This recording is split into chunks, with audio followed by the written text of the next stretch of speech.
Isang umaga, naglalakad si Danny Villarreal na tila siya ang bida sa sarili niyang fashion film. "Guys, wait lang! Natural light is giving!" Masigla niyang sabi habang ina-adjust ang front camera ng kanyang cellphone. Suot niya ang baby pink na tweed coordinates. May pearl buttons, may miniskirt na saktong haba para classy pero cute. Naka-headband siya na kulay pink din. Ang bag niya, isang pastel handbag na may nakasabit na charm na hugis lipstick. Sa likod niya, may dalawa siyang kaklase na nagsisilbing unofficial production team. Kailangan niya kasi ng mga kukuha sa kanya para sa kanyang vlogs. Huminga ng malalim si Danny, ngumiti sa camera at naglakad na parang nasa Paris Fashion Week. Hi loves! So today, I'm here sa campus for a super kilig collab with Blush and Bloom Cosmetics. As you know, pink is not just a color, it's a lifestyle. May dumaan na grupo ng engineering students. Isa doon ang napabulong. "Eto na naman si Danny. Parang may commercial araw-araw."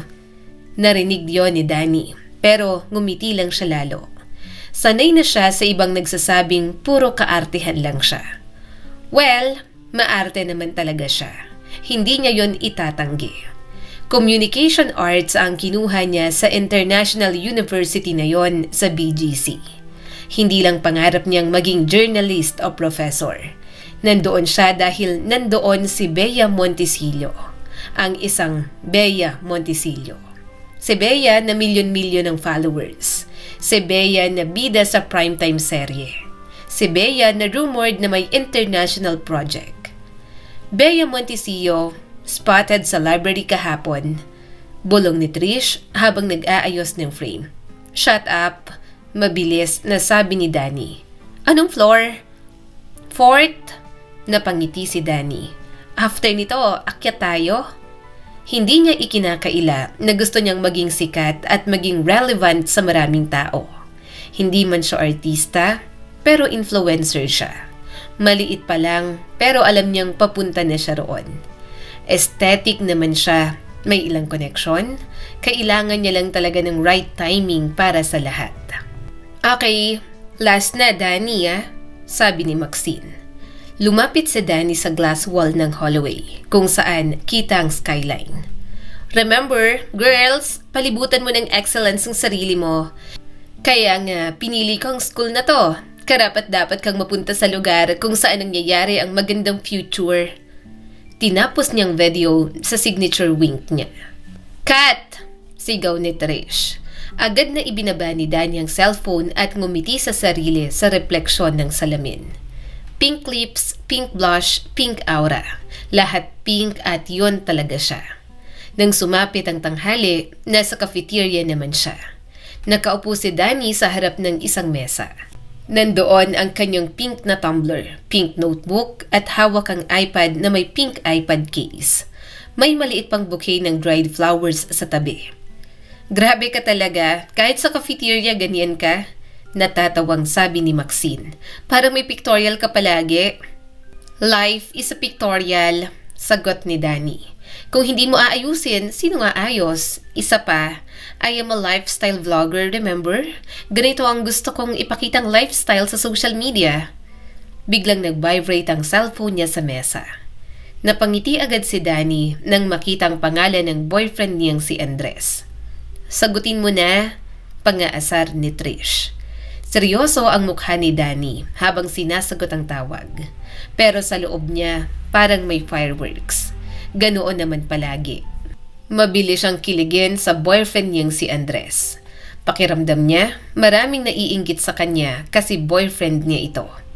"Hi, baby," malambing niyang sabi.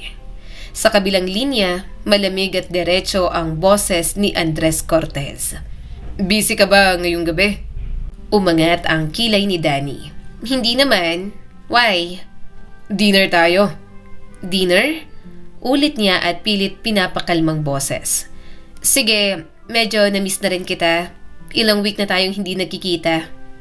"Okay, susunduin kita mamayang 8. Bago pa siya makapagtanong, naputol ng tawag. Hindi man lang siya nakapagpaalam ng maayos at nakapag I love you. Hindi niya napigilan ang bahagyang pagnguso kahit sumaya naman siya ng kaunti dahil may dinner sila. Ano? Bulong ni Maxine sa kanya. Napahawak si Danny sa dibdib niya. May dinner daw kami, pero hindi ko mapigilang hindi mag-isip. Ang biglaan din kasi. Then, para siyang galit. Wala naman kaming pinag-awayan. Hindi kaya magpo-propose na siya sa akin? Proposal? Singhal ni Trish. Nanlaki ang mga mata ni Danny. Yes, proposal. 1 taon na sila ni Andres. Anak ng prominenteng pamilya ang boyfriend niya. At balak mag-law dahil may disiplina at may direksyon. At siya, influencer. Pag-graduate na siya sa kanyang course. Hindi naman na sila mga bata. Pwede na silang magpakasal kung tutuusin. Mahal siya ni Andres at mahal niya rin naman ito. Pwede naman na mag-asawa na sila habang nag-aaral ito ng law. Isa pa, gusto niya rin magkaroon ng anak ng maaga para naman halos tropa niya lang at kaya niyang makarelate. Gusto niya rin ng maraming anak dahil nasanay siya sa malaking pamilya. Girls, bulong niya habang nakangiti. What if ano? Tanong ni Trish. What if this is it? Palagi ako nagpaparinig sa kanya na gusto ko nang mag-asawa. What if gusto niya na rin na before he entered the law school? Biglang nagsimula ng tumakbo sa utak ni Danny ang mga pwedeng mangyari sa future nila. Mrs. Danny Cortez. Napahawak siya sa pisngi niya at hindi napigilang kiligin. Nang dumating ang hapon, sa kondo ni Danny, nakabukas ang buong closet niya. Pink dresses lahat ng nandoon at iba't ibang shade lang. Dusty rose, bubblegum, salmon, fuchsia at kung ano-ano pa. Ayaw niya kasi ng dark colors. Too much? Tanong niya habang hawak ang isang satin midi dress. Kung proposal ang gagawin niya, sabi ni Trish na nakaupo sa kama. Dapat klase ka tingnan, Danny. Sinunod niya ang payo ni Trish. Sa salamin, tiningnan niya ang sarili. Kapag nag-propose siya, kailangan glowing ako. Sure ka ba na magpo-propose? Maingat na tanong ni Maxine. Bakit naman niya ako yayayaing mag-dinner ng biglaan? Sagot niya agad. Alam niyo namang busy siya sa applications niya sa USP. USP, isang paaralan na parang alamat sa talino. Bawal ang hindi matalinong tao. Mga scholar doon, sabi ni Danny habang naglalagay ng lip tint. Malaking school, walang tao ang walang utak. Kaya nga bagay doon ang boyfriend ko, matalino kasi siya. Pinili niya ang isang soft blush na dress. May manipis na strap at may eleganteng cut. Future Mrs. Cortez, bulong niya sa sarili. Nang sumapit ang gabi, nagpunta na siya sa Makati. Napangiti siya nang makarating sa restaurant. Pagbukas ng pinto, sinalubong siya ng lamig ng aircon at amoy ng mamahaling pagkain. Nakaupo na si Andres sa tapat ng mesa. Napangiti siya lalo sa pagiging formal ng kanyang boyfriend. Clean, neat at palaging seryoso pero mahal na mahal niya. Hi! Sabi ni Danny habang ngumingiti. Hinawakan ni Andres ang upuan para sa kanya. Naupo si Danny, pinapakalma ang kaba at kilig sa dibdib niya. Ang ganda mo, sabi ni Andres. Thank you, sagot niya rito. Ang gwapo mo naman. Sandaling katahimikan ang namayani sa kanila. Kinuha ni Danny ang water glass. Nanginginig ng kaunti ang kanyang kamay. Congrats pala sa USP. Nakapasa ka, nakangiting sabi ni Danny at bahagya pang pumalakpak. Tumango si Andres. Kaya nga, akala ko hindi na ako makakapasa. Nakatatlong take na ako at sa pangatlo, nakapasa na. Mabuti, tinulungan din ako ng kaibigan ng tito ko na isa sa mga head ng school. Good to hear that. Sabi ko naman sa'yo na kaya mo. Proud niyang sabi. I told you, bagay ka sa USP. Hindi ka lang matalino, driven ka palagi sa mga bagay na ginagawa mo, Andres. Hindi ngumiti si Andres at mataman lang na nakatingin sa kanya. Danny! Nag-lean forward si Danny. Iniisip niya na yun na ang kanyang inaasahan. Alam mo naman kung gaano kahalaga sa akin ang law school. Alam ko, mabilis niyang sagot. At susuportahan kita. Kaya kong ayusin ang schedule ko. Pwede tayong gumawa ng study dates. I can even help you with the speeches. Communication arts ako, remember? So somehow, kaya ko namang maintindihan since pre-law course naman ang kinuha ko.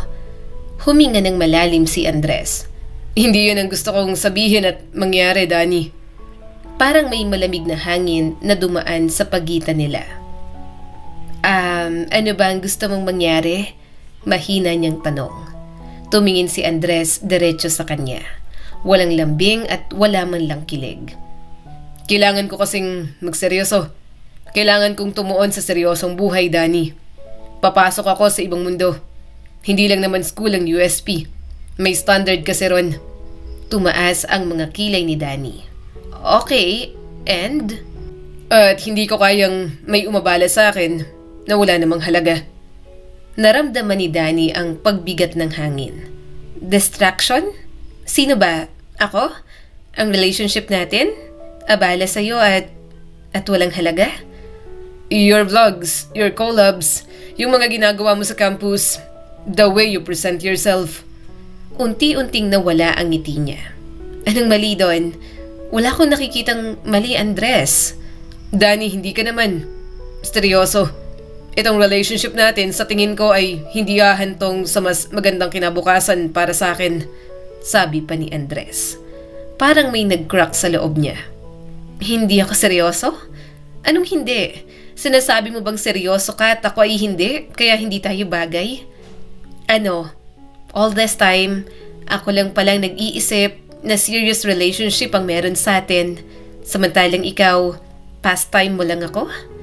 Mataman siyang tiningnan ng kanyang boyfriend. Mapapalibutan ako ng mga scholar, mga magiging hukom, mga politiko, mga taong nag-iisip ng 10 hakbang pataas. Kailangan ko ng isang taong hindi ako gagawing katatawanan o magdadala ng kahihiyan. Suminghap si Danny. Hindi siya makapaniwala. Pinalaki siya na may confidence sa sarili. Para sa kanya, walang nakakahiya sa pagiging siya. Confident, maganda, maganda ang katawan, at girl's girl si Danny. Pinapahiya kita? Nanginginig ang boses na tanong niya. Not intentionally, sagot ni Andres. Pero hindi mo naiintindihan ang bigat ng papasukin ko. Sa tingin ko, gusto natin ng magkaibang kinabukasan at hindi kailanman mag-a-align ang sa ating dalawa, Danny. Bahagya siyang natawa. Makikipaghiwalay ka na ba sa akin? Isang maikling tango ang isinagot ng walang hiya. Karapat dapat ako sa isang taong kapantay ng ambisyon ko. Bahagya siyang natawa. Nakipag-break na nga, nainsulto pa si Danny. Para dito, parang costume lang ang pagkatao niya. Pero kahit naiinis at nasasaktan, nakangiti pa rin si Danny. Ayaw niyang ipakita, pero masyado nang natapakan ang kanyang pagkatao. I see, sabi niya. Napabuntong hininga ito. Danny, it's okay. Mabilis niyang sagot. Kung yan ang iniisip mo, hindi siya iiyak doon. Masisira ang makeup niya. Broken-hearted siya pero ayaw niyang maging pangit sa harap ng ibang tao. Tumayo si Andres. I'm sorry. Ngumiti na lang siya. Good luck sa USP. Naglakad palabas si Andres. Naiwan naman si Danny sa mesa. Parang biglang naging mabigat ang pink niyang dress. Parang masikip at parang costume na hindi bagay sa kanya. Nakakahiya. Distraction? Not serious enough? Excuse me? Anong karapatan niyang sabihin lahat ng yun sa akin? Ako pang mali? Ako pa? Oh gosh! Ako? Itong napakagandang to, sinabihan niya ng ganun? Napaka-manchel niya naman pala. Pero kahit na maraming sinasabi, unti-unting napuno ng luha ang mga mata ni Danny. Pinilit niyang pigilan pero may tumulo na talaga. Tiningnan niya ang refleksyon niya sa kutsara. Ano ba? Ang pangit ko na. Nagbayad na siya ng bill. Pagkatapos nun, umuwi na siya at doon ang ngumawa ng ngumawa. Gayunpaman, sa mga lumipas na araw, hindi niya ipinahalata na sobrang affected siya. Oo na at broken-hearted siya pero masyado siyang maganda para lang magpakalugmok sa isang lalaki. Mabuti na lang at palagi siyang kinakausap ng mga kaibigan niya. At least, gumagaan ang kanyang kalooban. Alam niyang totoo ang mga kaibigan niya kaya kampante si Danny. Isang umaga ulit, bumalik lang siya sa dating gawain. Nakapink pa rin siya. Bakit naman kasi magbabago siya? Pakialam niya kay Andres na hindi na-appreciate ang maganda niyang pagkatao. Okay guys, quick GRWM before class. Masigla niyang bati sa camera habang nakaset up ang phone sa tripod. Naka-blow out ang buhok niya at may soft curls sa dulo. Today's vibe is soft CEO energy, sabi niya habang naglalagay ng blush.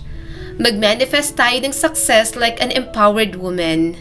Sa comment section ng kanyang live, may mga nag-heart. May mga nagsasabing ang ganda niya. May mga nagtatanong kung saan galing ang suot niya. Reminder, huwag mong hayaang may makasira sa kinang mo.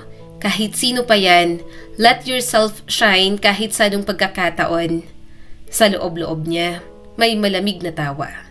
Kasi hindi niya naman talaga hahayaan ang mga salita ni Andres na makasira sa kanyang pagkatao na matatag na binuo ng mga taong nagmamahal sa kanya. Pagkatapos niyang i-end ang live, bumagsak ang ngiti niya sandali. Saglit lang, sa kanya ulit inayos ang mukha niya. Hindi siya iiyak sa campus, hindi siya magmumukhang iniwan. Sa hallway, may ilang nakatingin sa kanya. May iba na ngumiti, may iba na parang may gustong sabihin pero pinipigilan. Nararamdaman niya ang kakaibang nangyayari, pero diretso lang siyang maglakad. Ang ganda niya, kaya bakit siya mahihiya? Nang sumapit ang tanghali, nasa library sila ng mga kaibigan niya. Hindi sila mahilig mag-aral pero kailangan nilang magseryoso dahil finals na. Danny! Bulong ni Trish habang nagmamadaling lumapit. May chika ako. Ayaw na sana ni Danny ng chika.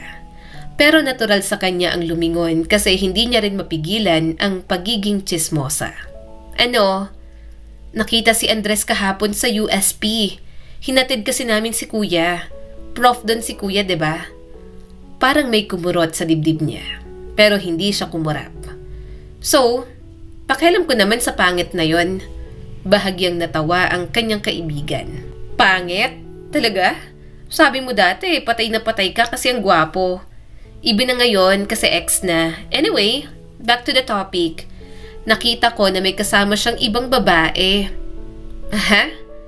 1 week pa lang kaming break ha? May girlfriend na siya? Ibig sabihin, tinutime niya ako? O baka naman may nililigawan na siya habang kami pa? Tumango si Trish. Kaya nga, Polsay daw, scholar type. Napangisi si Danny at tumaas ang kilay. Well, good for him. Bagay sila. Mga boring.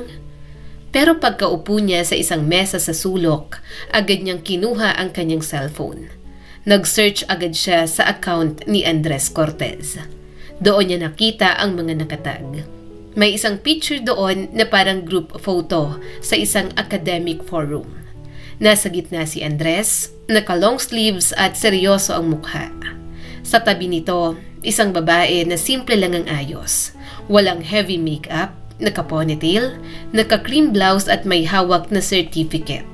May caption na Debate Finals, Grateful for the Opportunity. Tinap ni Danny ang profile ng babae. Puro academic awards ang posts. Dean's Lister, debate medals, leadership forums, photo sa library, photo sa symposium. Walang OOTD, walang brand collab, walang pa-cute na captions katulad niya.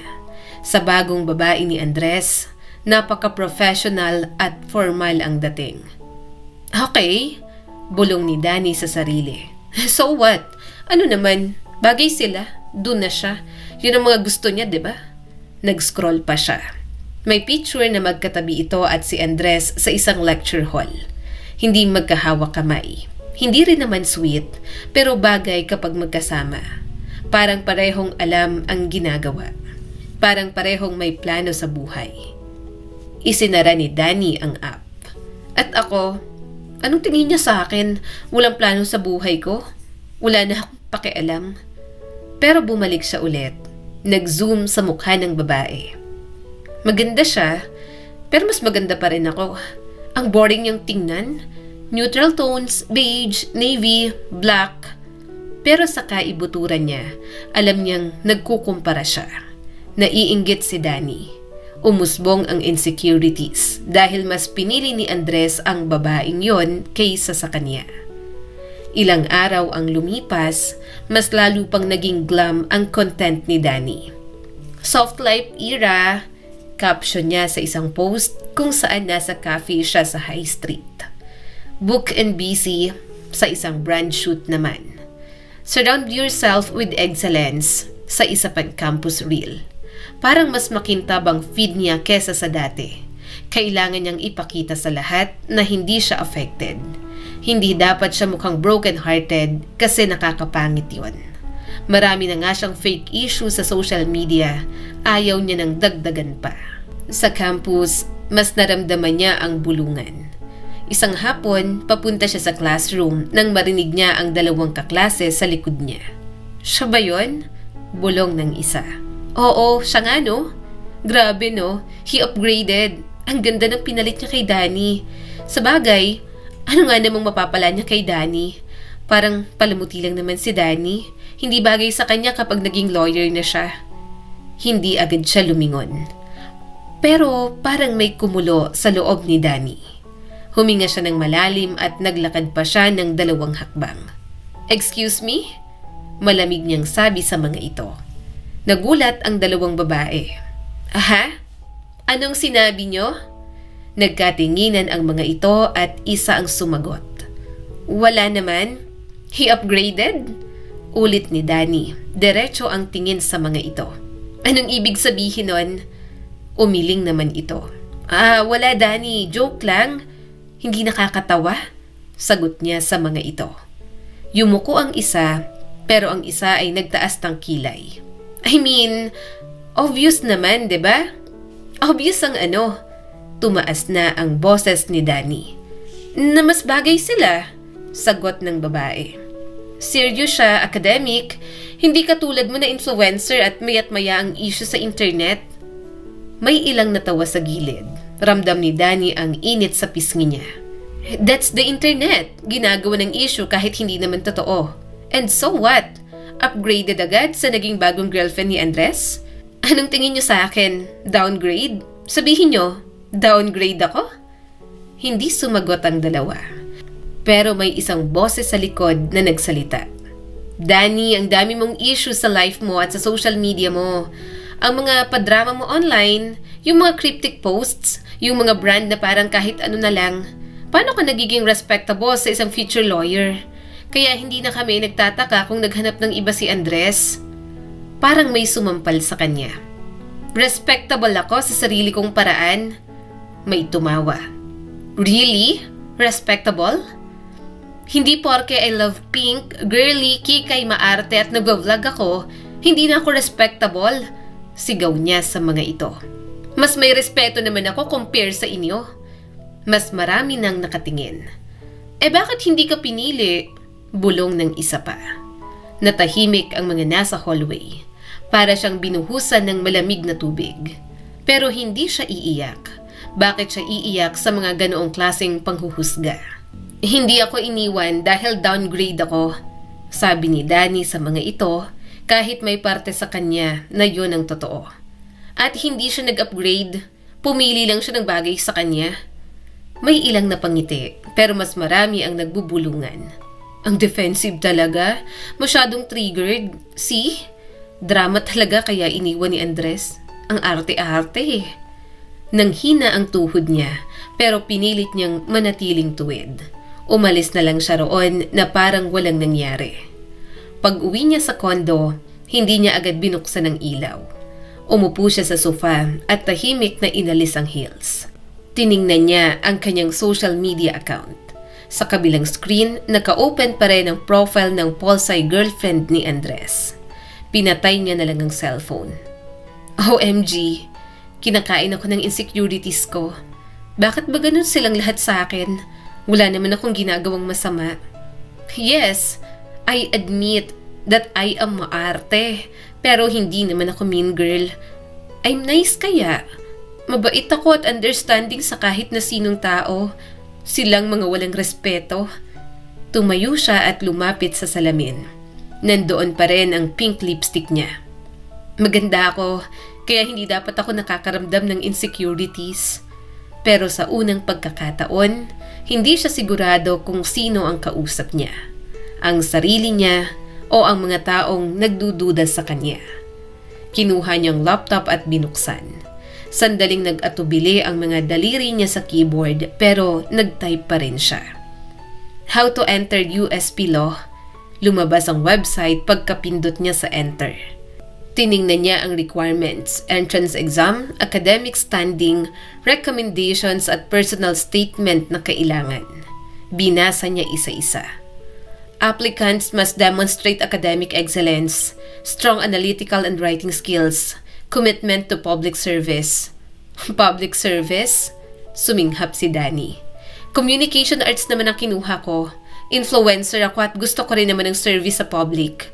Fun service nga lang, pero wala namang pinagkaiba yun, di ba? Kaya ko kayong pumasok sa USP Law. Tamad ako mag-aral but I know I am not mangmang. Napahawak siya sa noo niya. May kumirot sa dibdib niya. Attorney Danny Villarreal? Bagay kaya? Gagawin niya yon, hindi dahil gusto niyang balikan si Andres. Ayaw niya lang talagang tawaging downgrade. Fine, inosenteng sabi niya sa sarili. Let's see. Baka naman kaya ko maging abogado. Nothing is impossible, right? Baka kapag naging abogado ako, tumigil na sila sa kakainsulto sa akin. I can prove na hindi lang ako basta maarte. Hindi pa niya alam kung para saan yon. Parang ang padalos-dalos lang siya. Para patunayan kay Andres, sa mga kaklase niya, o sa sarili niya. Pero habang binabasa niya ang listahan ng mga libro, may unti-unting nag-iiba sa loob niya. Para nagkakaroon siya ng determination sa mga bagay na hindi inaasahan ng iba na susubukan niya.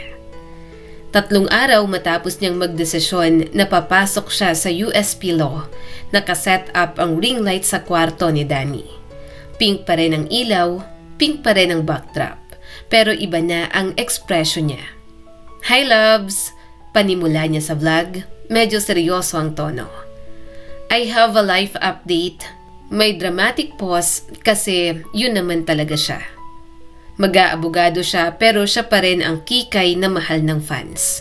Totoo rin ang kaba sa dibdib niya. I'm transferring next term. Sumabog ang comment sa live. Where? Bakit? Anong nangyari? Huminga siya ng malalim. Kukuha ako ng entrance exam para sa USP Law dahil naniniwala ako sa pag-level up. Hindi lang aesthetic ang growth, intellectual din pala dapat. May mga nabasa pa siyang comments, may mga tinawanan siya pero may mga sumuporta rin naman. Pinatay niyang live pagkatapos nun. Bumagsak ang kamay niya sa gilid ng desk at mahinang tumili. Level up? Kaya ko naman siguro?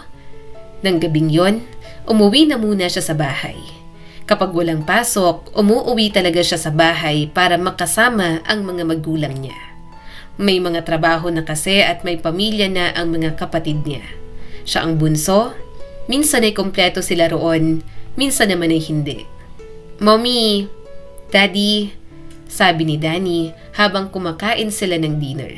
May sasabihin po sana ako. Nag-angat ng tingin ang kanyang ina. Ano na naman yan, Danny? New brand deals? Napangiti siya. Makakagraduate na po ako, diba? Well, I am planning na ipagpatuloy po yon.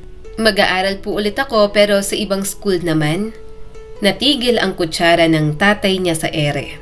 Saan? Anong degree ang gusto mong kunin? Magre-review po ako for USP Law. I'm taking the entrance exam. Biglang naubo ang kanyang ama. Ang mama niya naman, napasinghap at hindi makapaniwala. Ang mga kapatid niyang nandoon, tinawanan lang siya na para bang isang malaking joke ang kanyang sinabi. Lo? Ulit ng nanay niya na parang mali ang narinig. Opo, Lo. Parang gusto ko po kasing maging abogada, Mommy. Anak, maingat na sabi ng kanyang ama. Hindi ka nga mahilig mag-aral. Diretsahan yung sinabi sa kanya. Hindi man lang na sugarcoat. Napanguso siya ng tumawa ang kanyang mga kapatid. Mga professionals na ang mga ito. Siya, wala namang expectation sa kanya. Bunso siya at sobrang kikay talaga. Si Danny ang ball of sunshine sa pamilya. Hindi rin siya pressured o ang mga kapatid niya sa mga gustong tahaking career sa buhay. As long as makakabuti sa kanila. Kaya nga simula elementary, puro pagpapaganda ang nasa isip ni Danny.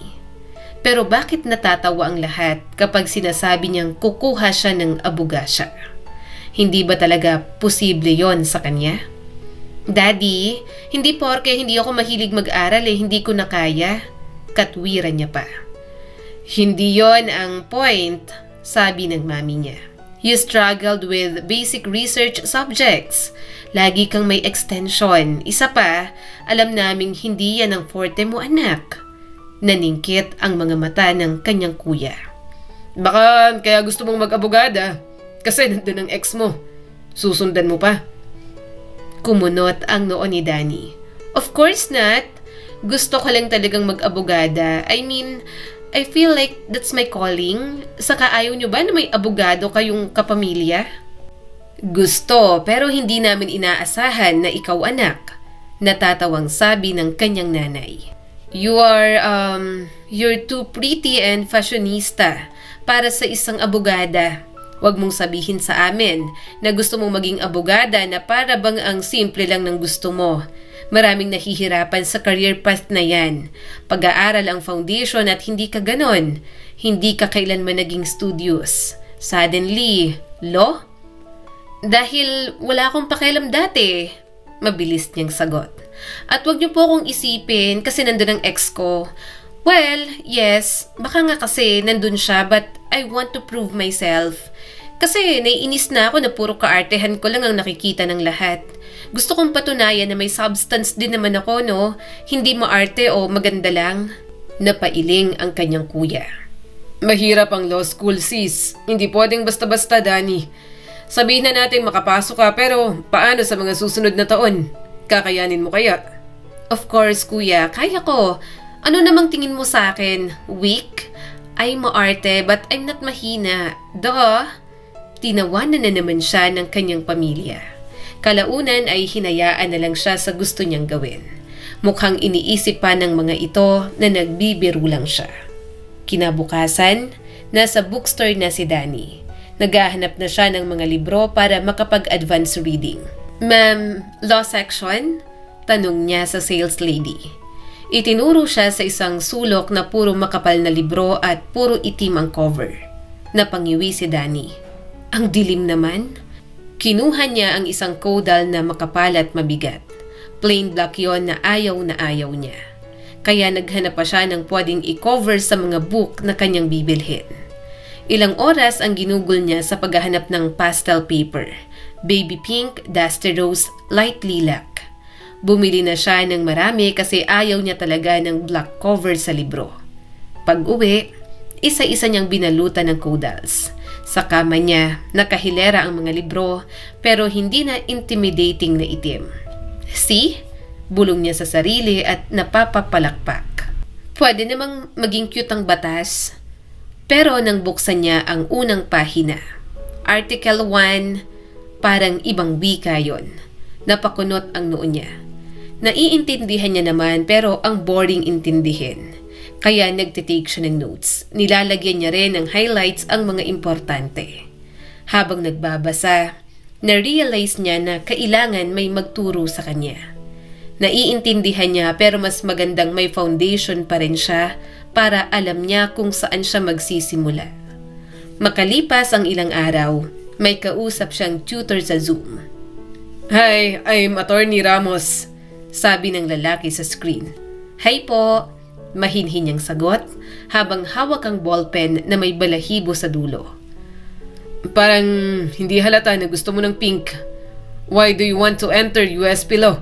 Tanong nito. Napangiti siya. Kasi, feel ko kaya ko naman maging abogada.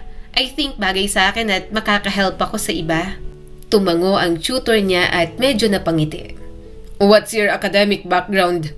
Communication arts? Grades? Napakurap siya at nag-send agad sa email nito. Decent naman ang grades ko. I'm a certified kikay but I'm still good at school. Huwag kang mag-alala. Magiging honest na ako, sabi ng tutor. USP Law is competitive. Hindi sapat ang gusto mo lang. Kailangan ay may disiplina ka. Kaya ko naman. Mabilis niyang sagot. Madali akong mag-follow ng instructions. Marunong akong makinig. Okay, so start tayo sa reading comprehension drills and logical reasoning. Tumango naman siya at nagsimula na. Dahil sa mga sinasabi ng tutor niya, medyo nagkaroon ng direksyon ang pagkatapos ng call. Napahinga siya ng malalim. Gosh, medyo stressful pala mag-aral. Baka magka-wrinkles ako.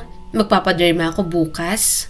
Sa campus, kumalat ang balita na kukuha siya ng law.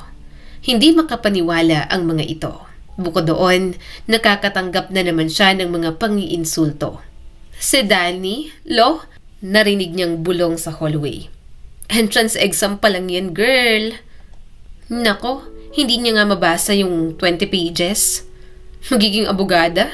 With that forma? Napahinto siya sa locker niya. So what? Ano bang problema sa forma ko? Masyado kang pa-cute, Danny. Sagot ng isa. Law school is dark, serious, hindi pastel colors at pink. Hindi ka bagay ron. What a discrimination. Bakit ba kayo ganyan? Ba't ganyan kayo magsalita sa akin? Hindi ba pwede ang kikay doon? Hindi color ang nagde-define ng talino at profession ng isang tao. Sagot niya agad. Danny, wag mo nang subukan. Mapapahiya ka lang. Tumigil siya at napatingin siya isa-isa sa mga ito. Kaya ko. Wala pa nga ako roon. You know what? Magiging respectable woman ako. Patutunayan ko na hindi lang ako maarte. Hinawi niya ang buhok bago lagpasan ang mga ito. Hindi siya magpapadala sa panghuhusga ng mga kaklase niya. Hindi na naman niya makikita ang mga ito kapag nakapasa na siya sa law school. Magiging abogada si Danny. Period. Nang sumapit ang gabi, nasa desk si Danny. Nakatali ang buhok, may facial mask sa mukha at nag-aaral. Hawak niyang highlighter na pink habang nagbabasa. Article 3, bulong niya at pinipilit intindihin ang bawat linya. Nag-vibrate ang kanyang cellphone. May message siyang natanggap sa group chat nila ng mga kaibigan niya. Girl, chill ka lang. Hindi mo kailangan patunayan kahit kanino. Sabi ni Trisha. Naniniwala kami sa'yo, love. Our most gorgeous sweetie. Patunayan mo na kaya mo yan. Kapag nasa law school ka na, huwag mo kaming kalimutan, ha? Sabi naman ni Maxine. Nag-reply siya kaagad. Of course not. Bakit ko naman kayo kakalimutan? Powerpuff Girls tayo, no? Saka kayo ang mga kasama ko sa kaartehan. Maging abogada man ako pa rin ang maarte niyong kaibigan. Napangiti siya. Sapat na kay Danny ang pagsuporta ng mga kaibigan niya. Ang mahalaga sa kanya ay papatunayan niya yon sa lahat. Maaga siyang dumating sa review center. Dahil palagi siyang dressed to kill, kaya yon at napalingon sa kanya ang mga kasama niya. Nagtataka siguro kung bakit may nakadress doon na bright pink, naka-heels at naka-headband.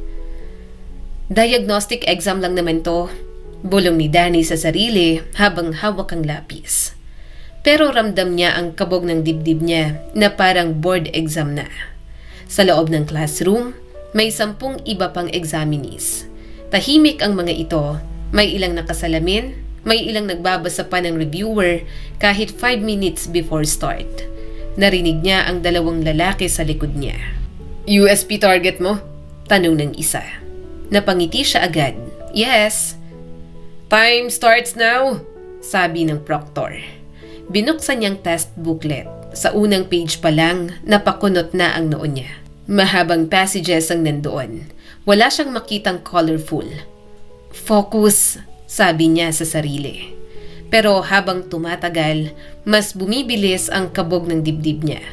Hindi niya mahanap ang logic sa ilang tanong. Parang umiikot ang mga letra. May isang item na 5 beses niyang binasa, pero hindi niya talaga maintindihan. Sa gilid ng mata ni Danny, may isang babae na mabilis magsagot. Parang alam na alam ang ginagawa. Kaya naman, bigla siyang na-pressure. 30 minutes, sabi ng proctor.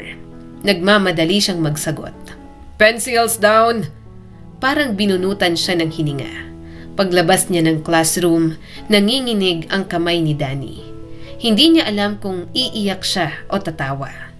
Hinulaan ko na lang ang iba. Diagnostic test pa lang, parang kulelat na. Kinagabihan, may email mula sa review center.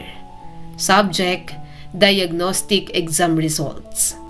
Hindi niya agad binuksan. Nakatitig lang siya sa screen ng laptop niya.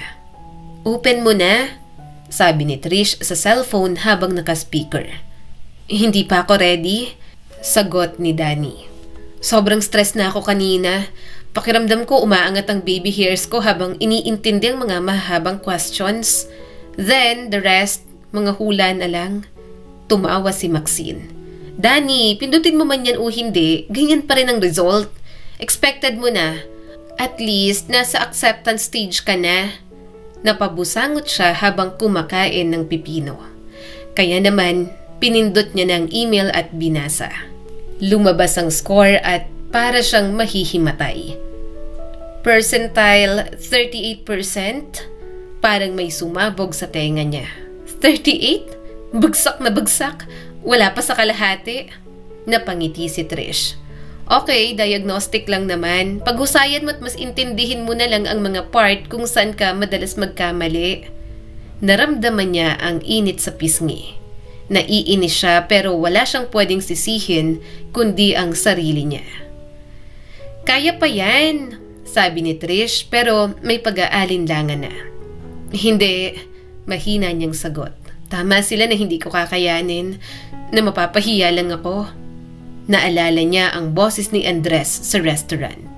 Gusto niyang may patunayan para masampal naman si Andres sa ginawa nitong pagyurak sa kanyang pagkatao. Kumain pa si Danny ng maraming pipino. Hindi, kailangan kong patunayan na kaya ko. Nakapagyabang na ako sa iba na kakayanin ko. Papatunayan ko na papasok ang kikay na to sa USP Law School. Napangiti si Maxine. Yan, kaya mo yan. Alam naming hindi ka sobrang talino pero malakas ang fighting spirit mo.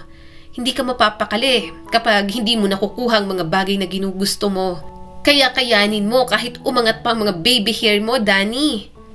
Tiningnan niya ang mga caudal niya na may pastel covers at neatly arranged.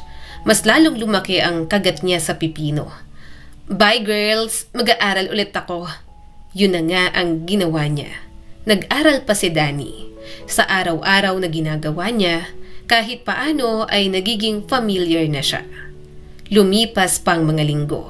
Ang 38% naging 52% at ang 52% naging 61%. Hindi pa rin mataas pero hindi na nakakahiya. Natututo siyang magbasa kahit saan, kahit nasa gym, nakikinig siya sa mga lesson. May mga gabi na gusto niyang bumalik sa dati. Pero tuwing maririnig niya sa isip ang mga sinasabi sa kanya ng ibang tao, humihigpit ang hawak niya sa kanyang highlighter.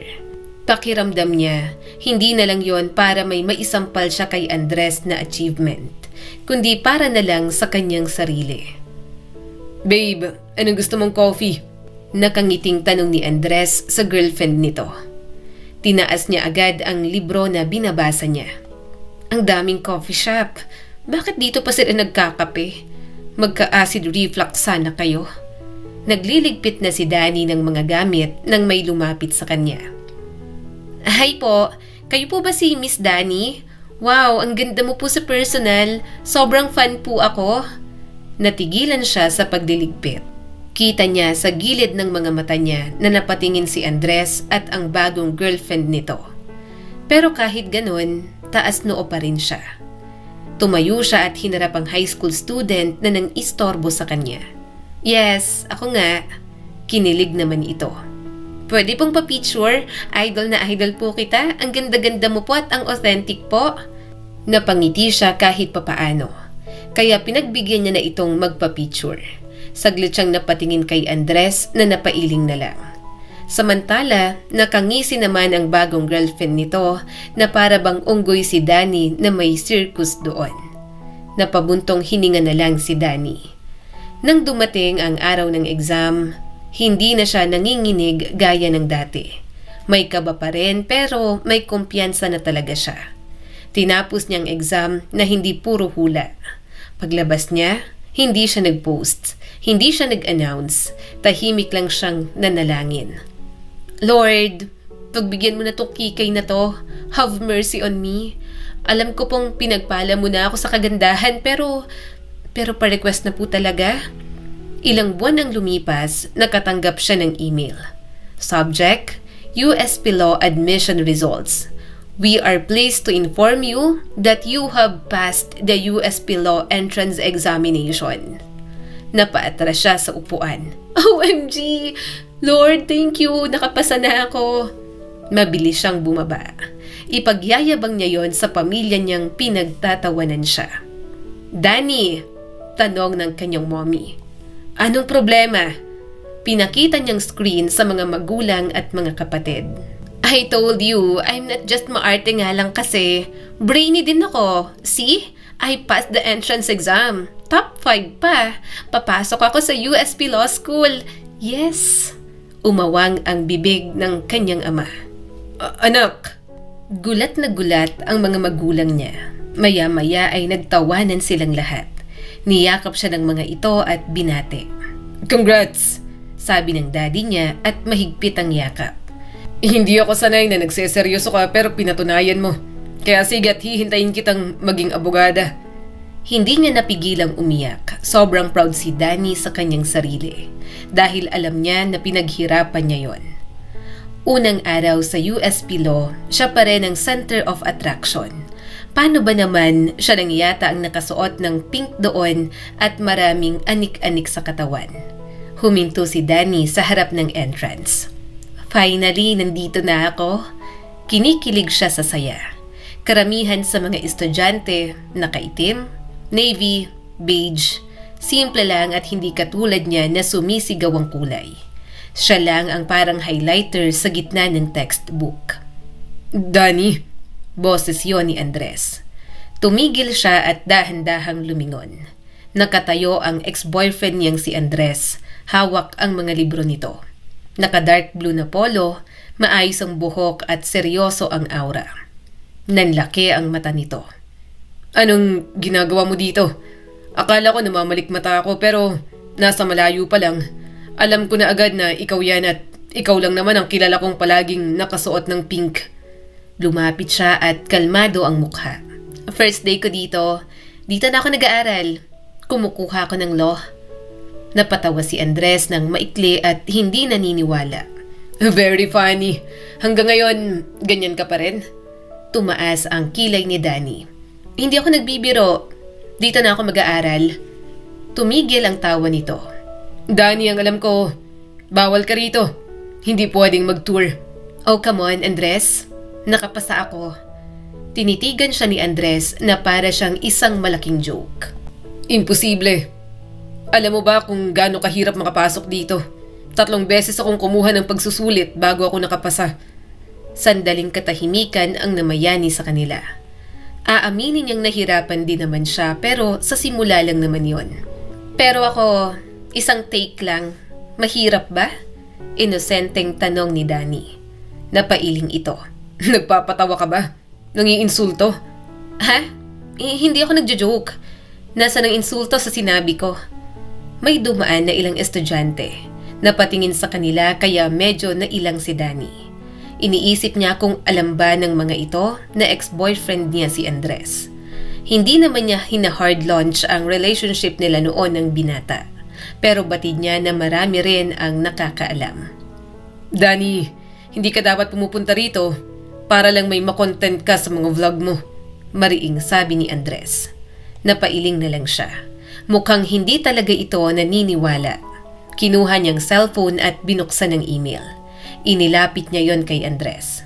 Basahin mo para maniwala ka. Nag-aatubili ito pero tiningnan pa rin ang screen. Natahimik si Andres. See? Nakapasa ako. Bulong niya. Section B nga ako. And by the way, top 5 pa yan. Hindi siya nagbabrag ng kahit anong achievement niya. Pero ngayon, gusto niyang marinig yon ni Andres para naman maibalik niya ang kanyang dignidad. Nawala ang ngisi nito. Hindi pwedeng ano? Pwede, sagot agad ni Danny. Madali lang, nakapasok nga ako, 'di ba? Alam niyang hindi totoo ang madali. Ilang gabi rin siyang nagpuyat at paulit-ulit na bumagsak sa mga diagnostic tests. Pero hindi niya kailangan ibigay yon kay Andres dahil wala naman itong pakialam sa proseso niya. Congratulations! Sabi ni Andres na parang bitter pa na na-achieve niya rin ang bagay na nakuha nito pero naghirap pa. Matamis siyang napangiti. Thank you! Tumalikod na siya nang makitang parating ang bagong girlfriend nito. Pagpasok niya sa classroom, mas lalo siyang naging visible. Bright pink sa gitna ng parang dark sea ang atake ni Danny. May isang babae sa harap na naka-black turtleneck ang tumingin sa kanya mula ulo hanggang paa. Section B, sabi ng katabi niya. First year? Oo, sagot niya at matamis na ngumiti. Pinasadahan nito ang damit at mga gamit niya. Prepared ka ba? Ngumiti siya. Oo naman, sinubukan kong mag-prepare. Maya-maya ay pumasok ang professor. Tahimik agad ang buong klase. Good morning, sabi nito. Naglakad ito sa harap, hawak ang syllabus. Welcome to Constitutional Law. Let's begin. Random ang pagtawag. Nag-scroll ang professor sa class list. Huminto lang nang tawagin ang kanyang apelido. Villarreal, Daniela Villarreal. Parang nanlamig ang likod niya. Tumayo siya. Yes, sir. Define due process. Alam niya yon. Binasa niya kagabi pero sobrang pahapyaw lang. Parang biglang nagblanko ang utak ni Danny. Due process is, tahimik ang buong klase. Go on, sabi ng professor at may bahid ng aliw. Pink na pink. Mas nakakasilaw ka pa sa ilaw, Miss Villarreal. Sana kasing bright ng damit mo ang standing mo sa klase ko. Nagtawanan ang mga kaklase niya. Tumikhim siya at inayos ang buhok, kaya bahagyang tumunog ang bracelets niya. It is the legal requirement that the state must respect all legal rights that are owed to a person. Tumango ang professor. And what are its two aspects? Procedural and, bulong niya. May tumikhim na lalaki sa likod. Substantive. Pinapa-elaborate pa sa kanya, kaso masyado siyang na-stress. Hindi niya masagot. Alam niyang pressure talaga sa law school, pero hindi niya inasahan na ganoon agad. Masyado siyang excited pumasok at makita ni Andres, kaya nawala sa isip niya na magbasa pa. Nang makaupo siya, bigla pa siyang nataranta. Nahulog tuloy ang mga gamit niya sa desk. May marahang tawa sa likod at parang gusto na lang lumubog ni Danny sa sobrang hiya. Grabe, nakakahiya kanina. Mag-aaral na talaga ako.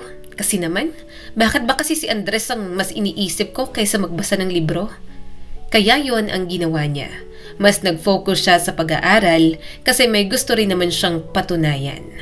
Sa hallway, may mga grupo-grupo na. May study circles na nabuo na parang exclusive clubs.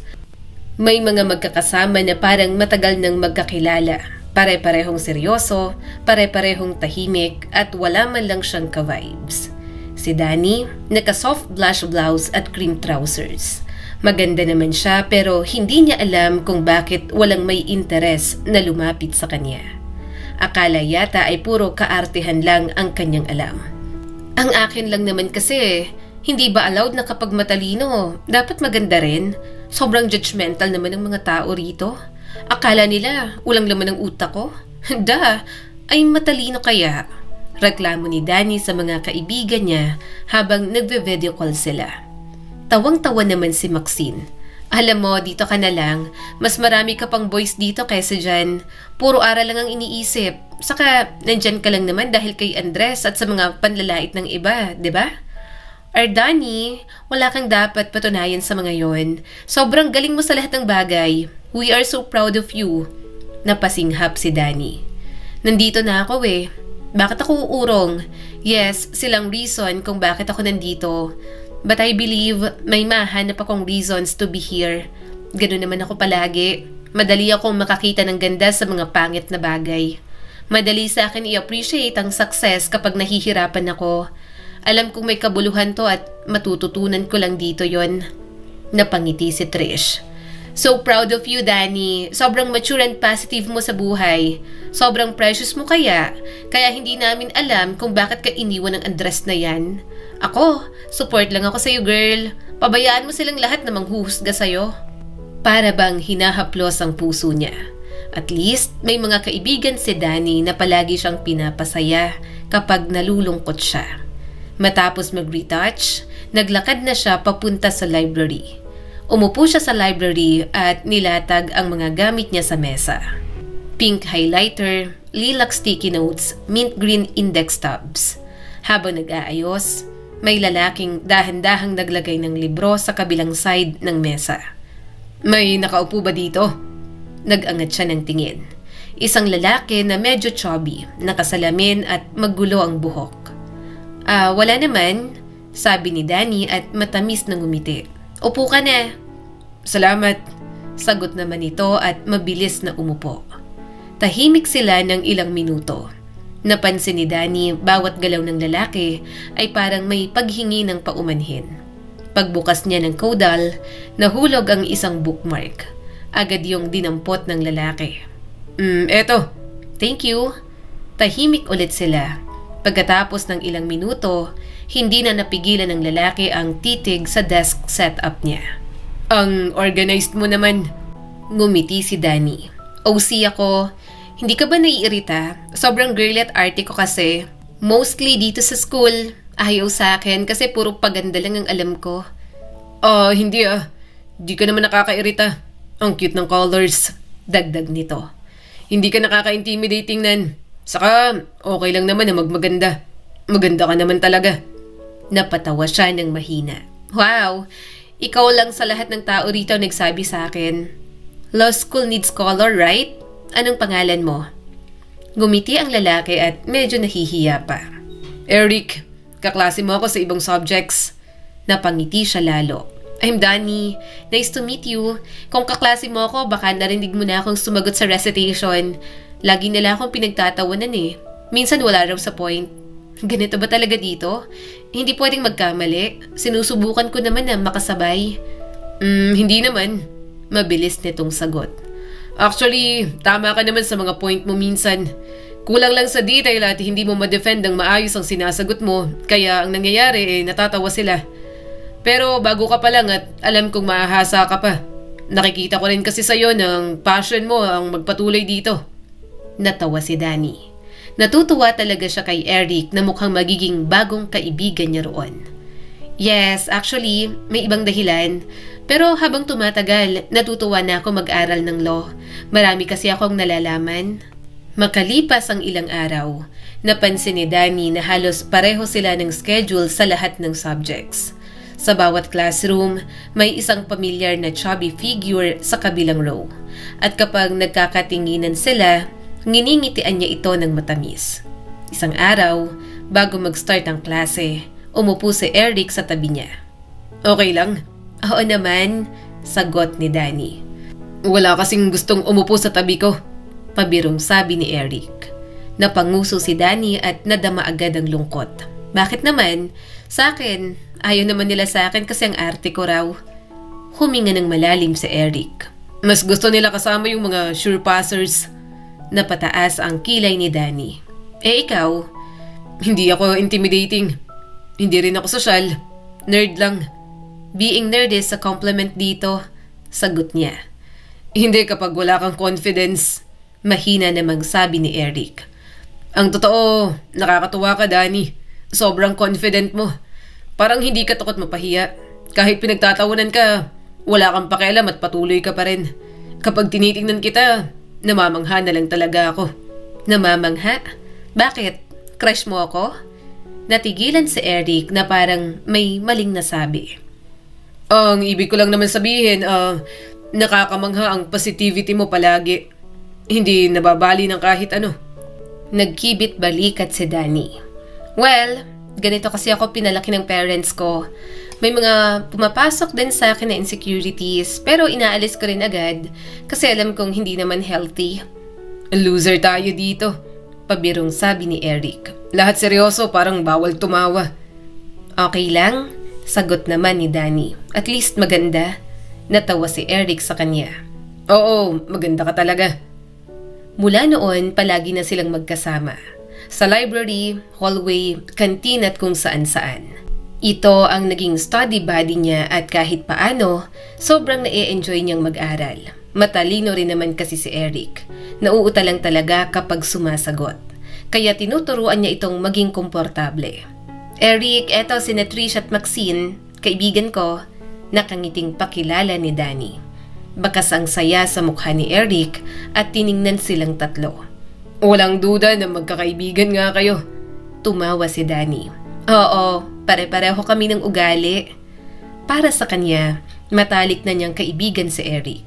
Palagi niya na kasing nakakasama. Marami na rin siyang nakukwento. Kapag break nila sa pag-aaral, nakikinig ito sa kanyang mga dinadaldal. Kahit favorite brand niya na lipstick ang ikwento niya, attentive pa rin si Eric. Isang hapon, nag-aaral sila sa cafe sa labas ng campus. Nakapatong ang caudal ni Eric sa mesa. Puro sticky notes pero random ang kulay. May gusot pa ang gilid. Tiningnan yon ni Danny. Ganyan ka talaga mag-aral, no? Kailangan medyo magulo at gusot? Bahagyang natawa si Eric. Bakit nadidistract ka? Pasensya na, ganito talaga ako. Mas nakakabisado ko kapag ginugusot ko yung notes. Napatingin si Danny sa notes niya na may mga sticker pa. Ikaw, nakakabother bang notes ko? Umiling si Eric at matamis na ngumiti. Ang cute nga eh. Saka hindi ako nadidistract sa'yo, Danny. Nakakalma nga kapag napapatingin ako sa'yo habang nag-aaral. Medyo nawawalang frustrations ko sa sarili kapag hindi ko maintindihan. Magkasalungat sila ni Eric. Pero madalas silang magkasundo o talagang gentleman lang ang binata para mag-compromise sa mga bagay na gusto niya. Isang gabi, habang naglalakad sila papasok ng campus, hinihingal si Eric. Nagmamadali na sila dahil late na sila sa susunod na klase. Pagod na ako, reklamo ni Eric. Napatingin siya kay Eric na pawisan at medyo hinihingal. Eric, mag-gym tayo? Halos matisod ito. Mag-gym? Umiling ito nang makasakay sila sa elevator. Hindi ako gym person. Mas makakapag-isip ka ng maayos kapag nag-gym, sabi naman niya. Clear mind, better focus. Trust me, subukan mo lang. Mapapahiya lang ako dun. Wala akong alam sa gym. Chubby ako. Tumaas ang kilay ni Danny. So, kaya ka nga nandun para maging physically fit at maging strong mentally. Huwag kang mag-alala, kasama mo naman ako. Ipapakilala kita sa coach ko. Lumabas sila ng hallway. Natigilan lang siya at agad na hinila si Eric para magtago. Nakita niya kasing nag-uusap sina Andres at ang girlfriend nito na si Agatha. Danny, malilate na tayo. Mahinang bulong ni Eric. Tinakpan niya ang bibig nito gamit ang daliri. Shh! Medyo nairita si Eric. Bakit nagtatago ka? Ex-boyfriend mo lang naman yan. Hindi na sumagot si Danny. Nakinig lang siya sa pinag-aawayan ng mga ito. Gusto mong makipag-break? Malamig na tanong ni Agatha. Sumagot si Andres. Oo, kasi hindi ko nararamdaman na girlfriend kita. Kung umasta ka parang hindi tayo. Napapagod na ako sa ganyang asal mo. Sinagot mo pa ako pero tatratuhin mo lang pala ako ng ganito. Mapaklang tumawa si Agatha. So ano na lang? Nagsisisi ka na pinili mo ako at iniwan mong ex-girlfriend mong parang Christmas tree? Nanlaki ang mga mata niya. Bigla siyang na-offend. Paano naging Christmas tree ang kanyang fashion? Mahilig siya sa colorful clothes pero marunong siyang mag-style ng damit. What? Makikipag-break ka sa akin para bumalik sa Danny na yon? Hamon pa ni Agatha kay Andres. Kasi nakakagulat, di ba? Biglang nagbago. Hindi mo alam na may ibubuga pala. Sumagot naman si Andres. Wala akong sinabing ganyan, Agatha. Mabilis siyang sumiksik kay Eric para magtago. Habang pinagmamasdan ang mga ito na palayo, hindi niya mapigilang mag-isip. Nagkakalabuan ang dalawa dahil sa kanya. Hindi dapat siya matuwa roon, pero hindi niya mapigilan ang sarili. Natahimik siya habang hinihila ni Eric papuntang lecture hall. Doon niya napagtanto na baka masyado lang siyang in denial. Ang totoo, mahal niya pa rin talaga si Andres. Nagalit siya pero mahal niya pa rin ito. Hindi pa siya makalimot. Paano naman kasi siya makakalimot kung ito ang una niya sa lahat? Iniisip mo ang ex mo? Bulong ni Eric sa kanya. Napakagat siya sa labi. Oo, Eric, mukhang mahal ko pa yata. Napabuntong hininga ang kaibigan niya at hindi na nagtanong pa. Nang makauwi, yun pa rin talaga ang kanyang iniisip. Nagkakalabuan sina Andres at Agatha. Paano nga kung mahal pa siya ni Andres?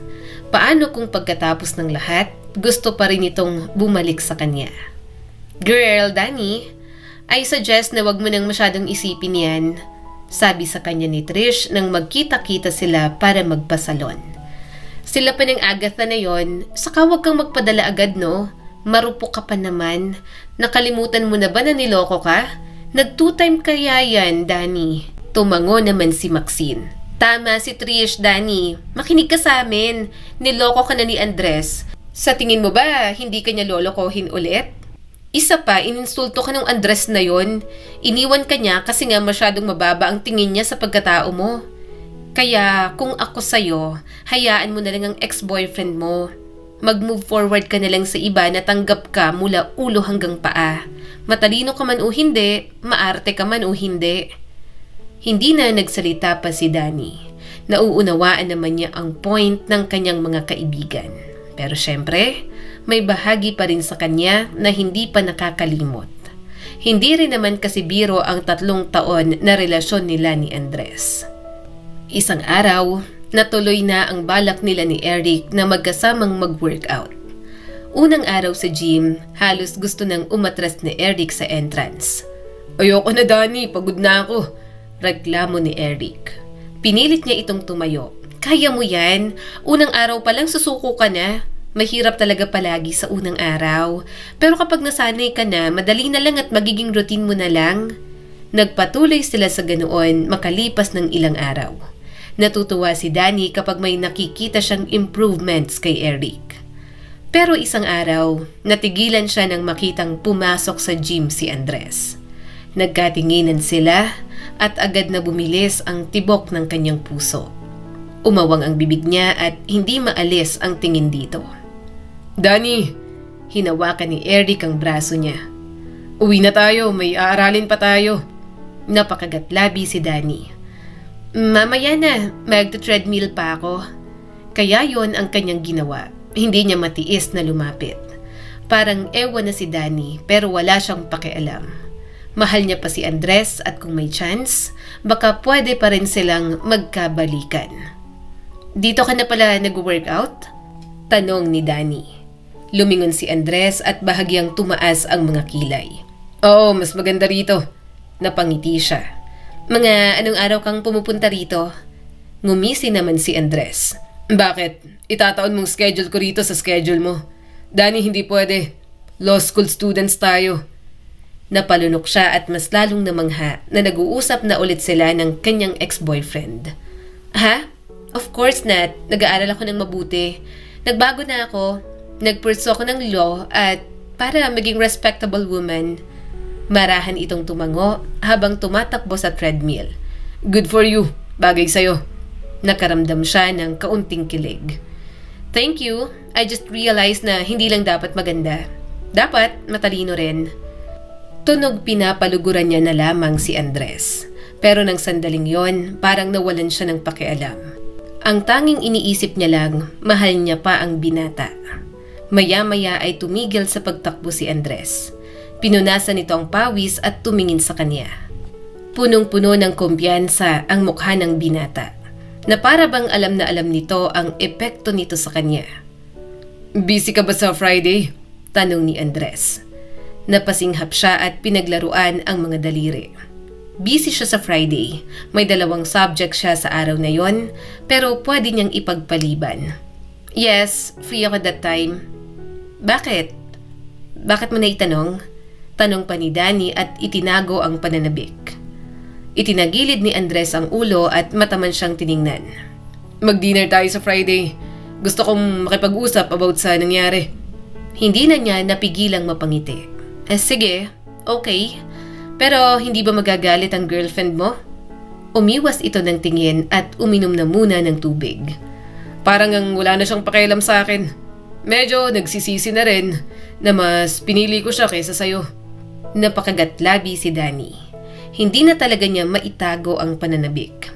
Nagalit siya noon pero ang totoo, yun lang naman ang gusto niyang marinig mula kay Andres. At umaasa siya na hiwalayan na nito si Agatha para silang 2 na lang ulit.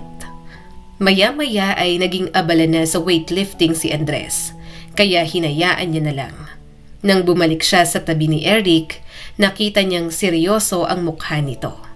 Pero si Danny, hindi maitago ang pagiging good mood. Magkikita sila ni Andres sa Friday at paghahandaan niya yon. Mahal mo pa ba talaga ang lalaking yun? Mahinang tanong ni Eric. Mabilis naman siyang tumango. Oo, Eric, mahal ko pa rin. Mahirap kasi siyang kalimutan. First ko siya sa lahat. Kaya kung may pag-asa pang magkabalikan at maging kami ulit, gusto kong kunin ang pagkakataon na yon. Bakas ang disappointment sa mukha ni Eric. Pero niloko ka niya. Nilait ka at pinagpalit ka sa akala niya mas better sa'yo. Nakalimutan mo na ba yon? Hindi napigilan ni Danny ang pagmuso. Handa akong kalimutan yon kasi mas malaki naman ang pagmamahal ko. Hindi mo pa kasi naiintindihan. Hindi ka pa naman nagkaroon ng girlfriend kahit kailan. Inis na tumayo si Eric at napailing. Hindi pa ako nagkakaroon ng girlfriend kahit kailan. Pero hindi ako magiging mangmang sa isang taong niloloko lang ako. Kaibigan kita at ayaw kong mapahama ka. Pero kung magpapaloko ka dyan ulit sa ex-boyfriend mo at hindi ka makikinig, bahala ka na sa buhay mo. Umawang ang bibig ni Danny. Nagulat siya sa mga sinabi ng kanyang kaibigan. Nang umalis ito at iniwan siya, doon lang nag-sink in na galit sa kanya si Eric. Napabuntong hininga na lang si Danny. Masaya siya pero hindi magiging masaya ang mga kaibigan niya para sa kanya. Nagmamahalang naman siya at umaasa na sana ay may pag-asa pa para sa kanila ni Andres. Nang dumating ang dinner nila noong Friday, sobrang saya ni Danny. Nag-usap sila ng kung ano-ano at nakikita niya kay Andres na natutuwa ito na may alam na siya sa mga batas. Nakaka-relate na sila sa isa't isa. Sasama ako sa kondo mo, malambing na sabi ni Andres. Napangiti siya at agad na tumango. Sige, matagal ka na rin hindi nakakapunta sa kondo ko. Miss niya na si Andres. Hindi naman bago na pumunta ito sa kondo niya. Aaminin niyang hindi siya conservative. Ilang beses nang may nangyari sa kanila. Kaya nang makapasok sa kondo, nagpadala si Danny sa mga halik nito. Pero nang makapasok na sila sa kwarto, hindi siya mapakali. May kailangan muna siyang malaman. Kailangan niya ng assurance na siya na ulit ang babae sa buhay nito. Teka lang Andres, bahagya niya itong itinulak. Gusto ko munang malaman kung hiwalay na kayo ni Agatha. Hindi pa kasi malinaw sa akin kung tayo na ba ulit. Nagkabalikan na ba tayo? Bakas ang inis sa mga mata ni Andres pero mas nangingibabaw ang pagnanasa. Hindi pa ba obvious? Wala na kami. Matagal na kaming nagkakalabuan. Wala ako rito ngayon kung kami pa rin hanggang ngayon. Muli itong lumapit sa kanya. Bumaba ang mga labi ni Andres sa kanyang leeg, kaya di naman niya na lang yon. Nanginginig na si Danny nang unti-unti nitong tanggalin ang mga butones ng kanyang pink na blouse. Pero nilalamon man ng pagnanasa, tuwid pa rin naman siyang mag-isip. Para kay Danny, hindi pwedeng agad na may mangyari sa kanila. Nagkabalikan lang sila at hindi pa sapat sa kanya ang pag-uusap na yon. Hinawakan ni Danny ang kamay nito. Teka lang Andres, lumayo na ito. Ano na naman? Huminga siya ng malalim. Okay, hiwalay na kayo ni Agatha. Pero parang last month lang kayo pa, 'di ba? Hindi ba mas maiging dahan-dahan muna tayo ngayon? Para kasing masyadong advance kung may mangyayari agad sa ating dalawa. Bakas na naman ang iritasyon sa mukha ni Andres. Tumayo na ito at nawalan na ng gana. Danny naman, ang arte-arte mo na naman. Kung makaasta ka parang walang nangyari sa atin dati. Napalunok na si Danny at tumayo na rin. Gusto ko lang naman na magdahan-dahan tayo. Parang ang pangit lang kasi na magiging physical tayo sa isa't isa. Umigting ang panga ni Andres. Okay, fine. Aalis na muna ako. Magpahinga ka na lang. Hindi niya na ito pinigilan na umalis. Nang mag-isa na lang si Danny sa kondo, bahagya siyang napapikit. Iniisip niya na okay pa siya. Hindi naman siya agad nagpadala kahit masayang-masaya siya na baka nga nagkabalikan na sila. Pero kinabukasan, nagising na lang talaga si Danny sa katotohanan na niloloko nga talaga siya ni Andres at pinapasakay lang. Nakita niya sa campus si Andres, nakaakbay si Agatha. Nilagpasan lang siya na parang hindi siya kilala, na para bang hindi ito nangako at siya ang hinalikan kahapon. Tumulo agad ang mga luha ni Danny. Teka lang Andres. Pero hinila na agad siya ni Eric papalayo roon. Hindi na nagpumigla si Danny. Nakakahiya na para sa kanya na makita siya ng ibang tao habang umiiyak. Dinala siya ni Eric sa hallway na walang tao. Kinuha nito ang panyo at seryosong pinunasan ang kanyang mga luha. Anong sinabi ko sa'yo? Mas lalong bumagsak ang mga luha niya. Oo na, alam ko. Mali na ako. Kasi naman ang hirap mag-move on. Kaya lang naman ako nandito kasi ang totoo dahil sa kanya yon. Gusto kong sumunod kay Andres. Gusto kong patunayan na kaya kong maging babaeng gusto niya ulit at bagay sa kanya. Gusto ko rin patunayan sa lahat na hindi lang ako maarte. Niyakap siya ni Eric. Tahan na. Hindi dapat iniiyak ng ganung lalaki. Bakit pa kasi siyang minahal mo? Hindi ganung lalaki ang nababagay sa'yo, Danny. You're a great and intelligent woman. Hindi mo deserve ang katulad niya. Huwag mong ibaba ang sarili mo para lang kay Andres. Hayaan mong lalaki ang maghabol sa'yo. Ang ganda-ganda mo. Ang talino mo pa. Ang saya kasama at palaging nakangiti. You're an amazing woman. Silang problema at hindi ikaw. Mas lalo siyang naiyak sa mga sinabi ni Eric. Niyakap niya ito ng mahigpit na parang doon kumukuha ng lakas. Pero kahit na nandyan ang mga kaibigan niya para i-comfort siya, labis na talagang nakaapekto ang ginawa ni Andres. Nawala na siya ng gana sa pag-aaral. Hindi na rin siya pumapasok. Binibisita siya ni Eric pero sinabi niyang nawawala na ang hilig niya. At pakiramdam niya, mas lalo niyang napatunayan na baka kaya siya kumuha ng law ay dahil para may mapatunayan lang kay Andres. Alive ka pa ba? Tanong ni Maxine sa kanya nang mag-video call sila. Napailing si Trish. Nag-chat sa akin si Eric, nagtatanong, papasok ka ba today? May surprise visit daw si Attorney Ramos sa inyo. Napabuntong hininga si Danny. Girls, iniisip kong umalis na sa pag-aaral ng abogasya. Nanlaki ang mga mata ni Maxine. Ha? Si Trish naman, umawang ang bibig. Excuse me, joke ba to? Napabuntong hininga siya. Hindi joke, pagod na ako. Wala na akong drive na mag-aral pa ng law. Dahil sa mga sinabi ni Danny, pinilit ng kanyang mga kaibigan na makipagkita. Makaraan ng isang oras, nasa cafe na silang tatlo. Nakatitig sa kanya sina Maxine at Trish na parang may sakit siyang malala. Anong ibig mong sabihin na aalis ka? Tanong ni Maxine at humalukip-kip. Pinaghirapan mong makapasok sa USP. Dagdag ni Trish. Tapos isusuko mo lang? Baliw ka na ba? Napatingin si Danny sa kape niya. Hindi niyo naiintindihan. Masakit pa rin.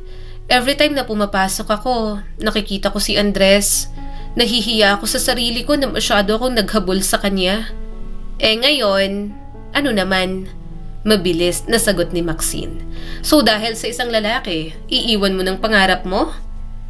Hindi naman dahil sa kanya. Depensa ni Danny. Nawala na ako ng gana. Parang wala namang point.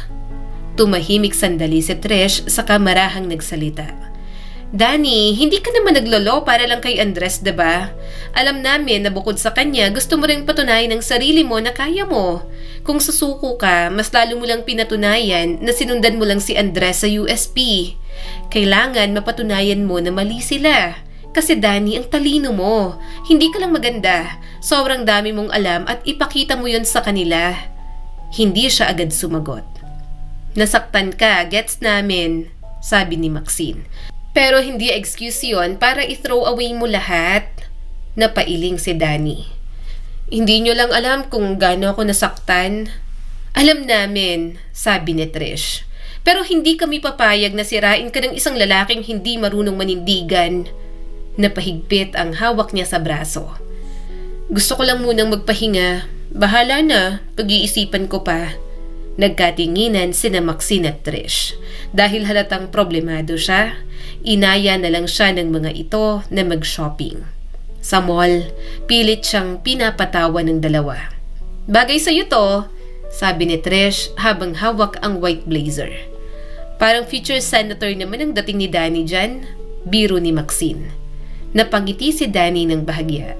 Habang naglalakad sila sa hallway ng mall, napansin niya ang isang eksena sa gilid.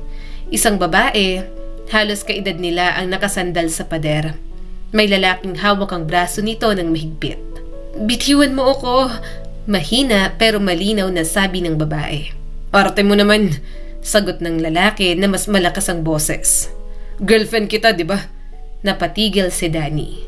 May kakaibang pakiramdam sa dibdib niya. Nagkatinginan sila ng babae at alam niyang humihingi ito ng tulong. Danny, bulong ni Maxine. Huwag kang makialam. Pero hindi siya makagalaw palayo. Lumapit siya agad habang dala ang paper bags. Excuse me? Napalingon ang lalaki. Ano? Tinanggal niya ang shades.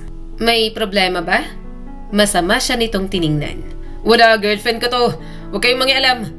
Napatingin si Danny sa babae. Nangingilid ang luha nito at marahang umiling. Sir, malinaw na ayaw niya, sabi ni Danny. Pakialamera ka, asik ng lalaki. Usapang magjowa to. Huminga ng malalim si Danny. Alam mo bang under Republic Act 9262, any act that causes psychological and physical harm to a woman can be considered violence against women? Napakunot ang noo ng lalaki. Ano? Sobrang seryoso ng boses ni Danny na kahit mga kaibigan niya, nakita niyang nalaglag ang panga. Kung pipilitin mo siya, kahit boyfriend ka pa niya, pwede kang makasuhan at kung hindi mo siya bibitiwan ngayon, I will call security and file a complaint. Nagkatinginan ang mga tao sa paligid. Mas lalong humigpit ang hawak ng lalaki sa babae. Lumapit si Danny at hinawakan ang kamay ng babae.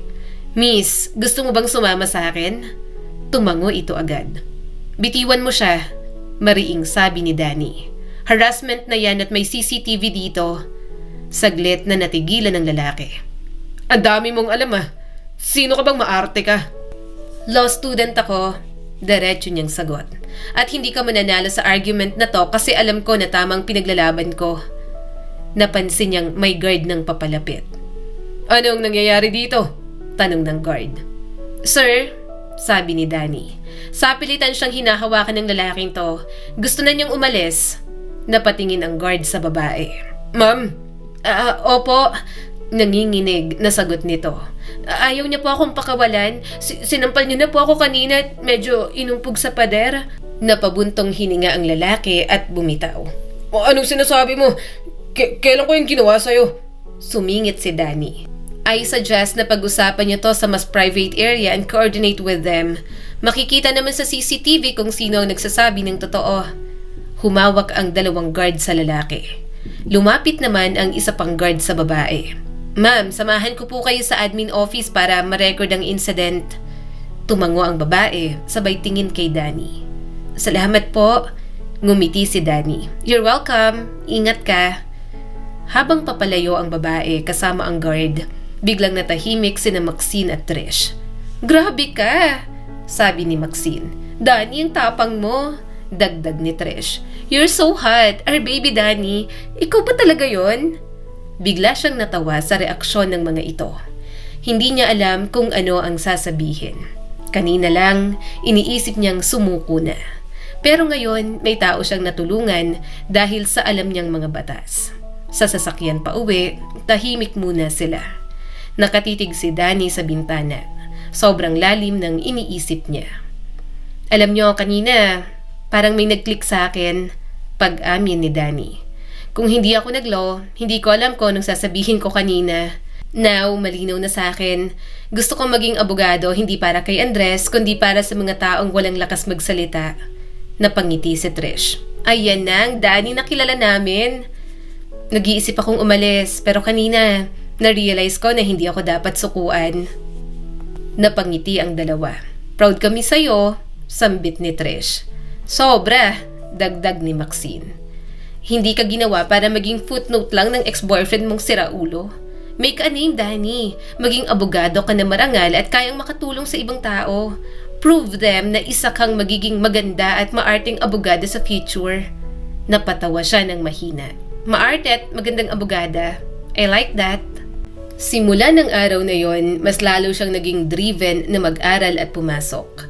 Bumalik siya at bumawi sa pag-aaral.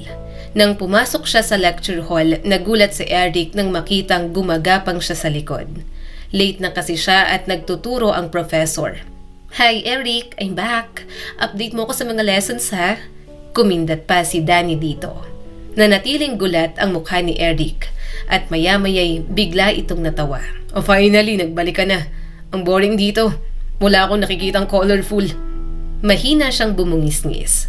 Ramdam niyang na-miss siya ni Eric. Na ultimo mga highlighter at mga colorful niyang libro, tinititigan nito. Bumalik na sila sa dati nilang routine ni Eric. Aral, gym at pasok sa school. Nakikita niya pa rin si Andres pero wala na siyang pakialam. Unti-unti na siyang nakaka-move on.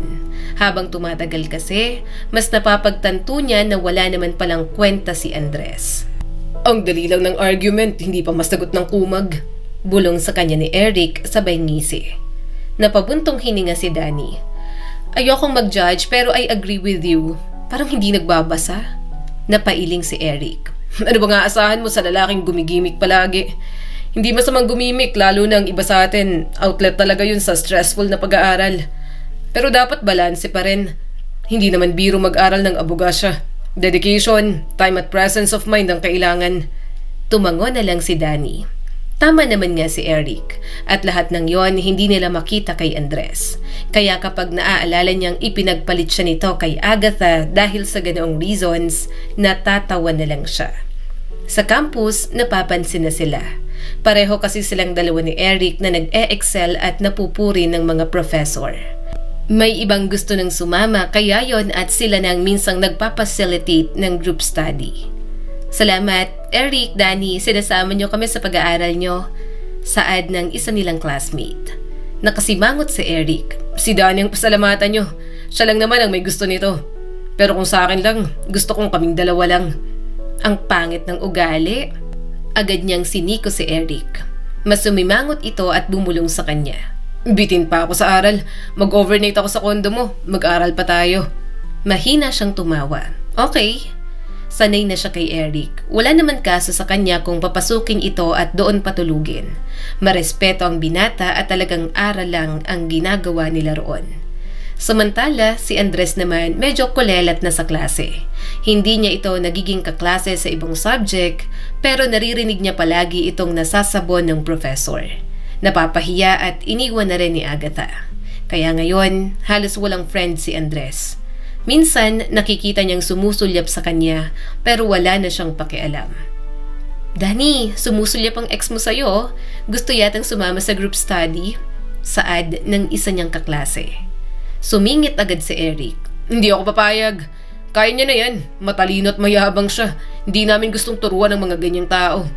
Tumango na lang si Danny. Yeah, so kaya niya na yan. Mga kapatid at cousins niya, puro abogado. Baka may nagtuturo na sa kanya. Makalipas ang ilang linggo, mas kinaya niyang makibagay sa law school. Siyempre, siya pa rin ang pinaka-colorful doon, pero hindi na maliit ang tingin sa kanya. Eric! Malakas niyang sigaw, hirap na hirap sa mga bulaklak na natanggap niya ngayong Valentine's Day.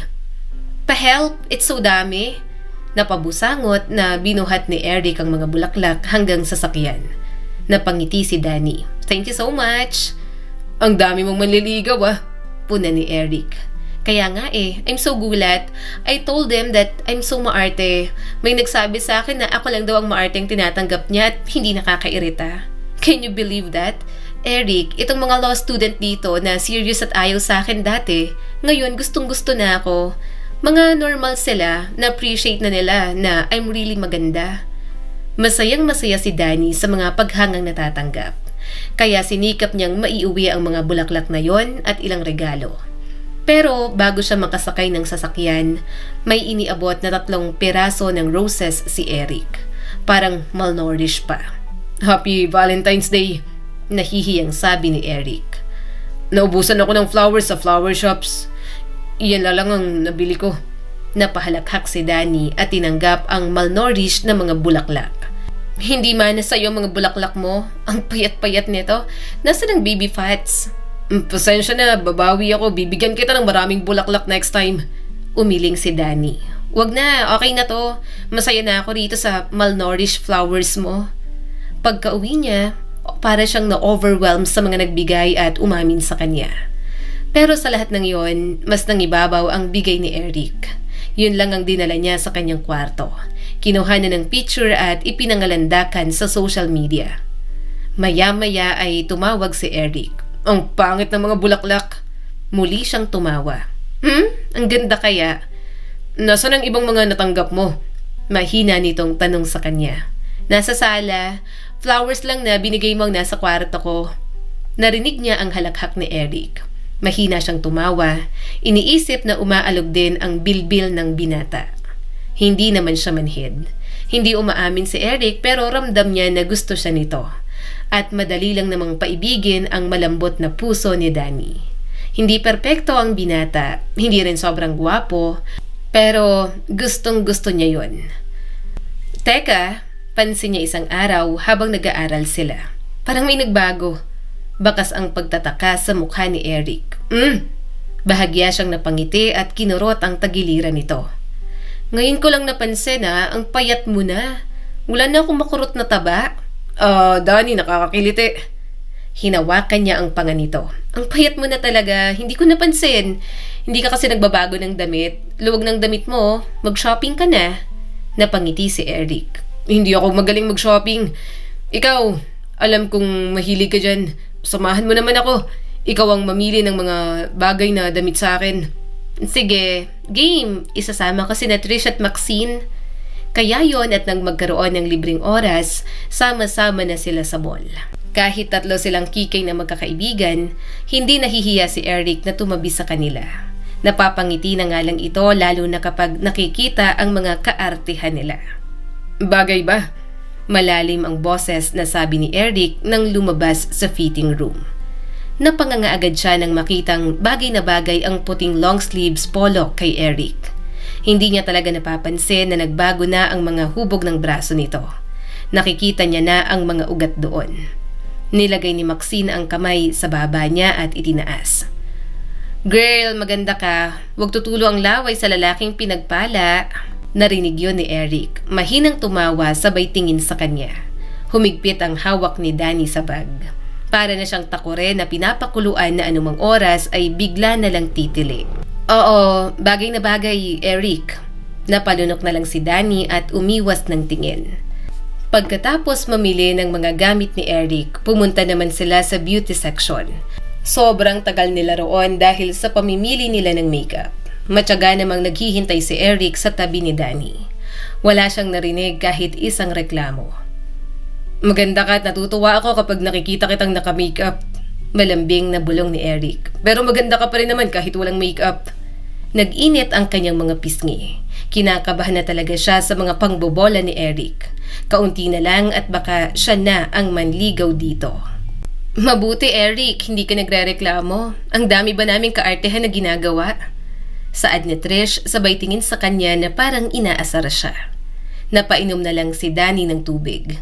Sumingit naman si Maxine. Hindi talaga yun magrereklamo. Kasama natin si Danny. Gusto nyo yan eh. Agad na nasamid ng tubig si Danny. Maxine. Oo. Mahinang tumawa si Eric. Gusto ko si Danny. Hindi ako naiinip kasi kasama siya. Natutuwa rin naman ako sa kaartehan nyo. Lalo na sa kaartehan ni Danny. Naubo siya bigla. Hindi niya kinaya ang pag-amin na yon. Casual lang na sinabi ni Eric pero parang sasabog na ang puso niya sa sobrang saya. Ilang buwan ang lumipas, naging sila na ni Eric. Hindi na siya nagpakipot pa. Kilala na naman niya ang binata. Matanda na rin siya, kaya ayaw niya nang patagalin pa yon. After 2 years, nag-decide na sila ni Eric na magpakasal. Nag-aaral pa sila pareho, pero gusto na nilang magsama sa iisang bahay. Sigurado na siya kay Eric, kaya pumayag si Danny na magpakasal sa munisipyo. Hinalikan ni Eric ang kanyang noo. Kapag tapos na tayo sa board exam, pangako na isusunod ko ang church wedding. Gagawin kong engrande kasi maarte at maganda ka. Mahina siyang tumawa. Mabuti naman at alam mo. Napangiti si Eric at hinaplos ang buhok niya. Hulaan ko ang motif na gusto mo. Pink at pastel colors. Kapag nagkaroon tayo ng sariling bahay, ikaw ang hahayaan kong mag-design. Kahit gawin mong pink lahat, okay lang sa akin. Malakas nang tumawa si Danny. Niyakap niya na lang ang asawa niya nang sinasabayan ang kahit anong trip niya sa buhay. Nang dumating ang graduation, si Danny ang naging valedictorian sa kanilang naging Juris Doctor batch. Sino bang mag-aakala na ang inaakala ng lahat na maarte at maganda lang, kaya palang makasurvive sa isang law school? Tiningnan niya ang mga estudyante roon. Nandun si Agatha pero wala si Andres. Nasangkot sa corruption ng daddy nitong politiko. Naapektuhan kaya maraming naibagsak na subjects. Wala na siyang kahit anong galit. Ang hangad niya lang, maayos kung may problema man ito. Mahal, halika na, lumalabas ng result! Tawag ni Danny sa kanyang asawa. Lumapit naman agad si Eric at binigay sa kanya ang tubig na binili. Pinunasan din ito ang pawis niya sa noo at pinaypayan. Parang mas mahalaga pa sa asawa niya na asikasuhin siya kaysa makita ang resulta. Maya-maya ay lumundag na si Danny. Mahal, oh my God, nakapasa tayong dalawa. Mga abogado na tayo? Mabilis siyang naluha, gayon din si Eric. Sobrang saya ng puso ni Danny. Parang nung una lang, wala naman siyang naisip na gusto niya ng abogasya. Pero ngayong abogado na silang pareho, parang nagkaroon ng kabuluhan ang lahat ng paghihirap. Salamat sa Diyos na pinatunayan nito na may saysay ang kanyang mga ginawa. Ang kwento ni Danny ay paalala na hindi dapat isuko ang pangarap dahil lang sa isang taong nanakit sa atin. Tandaan natin na ang tunay na tagumpay ay nagsisimula kapag pinili nating igalang at ipaglaban ang sarili natin. At sa huli, mas malaki tayo kaysa sa sakit na pinagdaanan natin. Kaya matuto tayong bumangon ng paulit-ulit.